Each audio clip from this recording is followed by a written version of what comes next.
তো এখান থেকে আমার আইডি নাম্বারটা আমি দিয়ে দিলাম, আমার আইডি কার্ডে যে নাম্বার রয়েছে সেই নাম্বারটা আমি দিয়ে দিলাম। দেওয়ার পরে এখানে বলছে যে আপনার আইডি কার্ডের দুইটা পার্ট আপনাকে এখানে দিতে হবে, একটা হচ্ছে সামনের পার্ট আর একটা হচ্ছে পিছনের পার্ট। এটা দেওয়ার জন্য এই যে নিচের দিকে আসবেন, এখানে select card front side image এটাতে ক্লিক করবেন। এতে ক্লিক করার পরে আমার যে ফ্রন্ট পার্ট রয়েছে আমি ফ্রন্ট পার্ট এখান থেকে আমি দিয়ে দিলাম, চলে আসছে। তারপর এখান থেকে ব্যাক পার্টটা আমি এখান থেকে ক্লিক করে ব্যাক পার্টটা আমি দিয়ে দিলাম, ব্যাক পার্টটা দিয়ে ব্যাক পার্টটা চলে আসছে। এখন হচ্ছে সাবমিট। এখানে আমি আবার চেক করে নেব যে আমার সবগুলো ঠিক আছে কিনা। এখান থেকে আমি আইডি কার্ড দিলাম, আমার নাম দিলাম, আমার আইডি কার্ডের নাম্বার দিলাম, তারপরে আইডি কার্ড দুইটা সাবমিট করলাম। দেওয়ার পর এখান থেকে সাবমিটে ক্লিক করে দেব।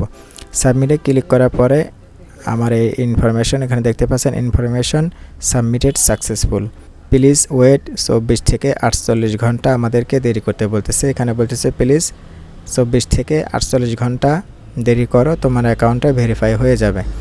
তো আমরা এখন দেরি করব 2 দিন আমরা সময় নেব। এই 2 দিনের মধ্যে আমার আইডি কখন ভেরিফাই হয়, হাউ টু ভেরিফাই দেখতে পাচ্ছেন এখানে চলে আসছে ম্যানুয়ালি অ্যাকাউন্ট ভেরিফিকেশন।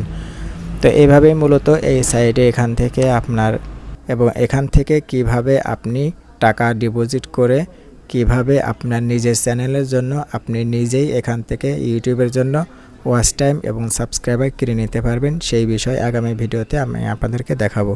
তো সে পর্যন্ত ভালো থাকবেন, সুস্থ থাকবেন। ভিডিওটি যদি ভালো লাগে অবশ্যই সাবস্ক্রাইব করবেন এবং সাথেই থাকবেন। সকলে ভালো থাকবেন। আসসালামু আলাইকুম।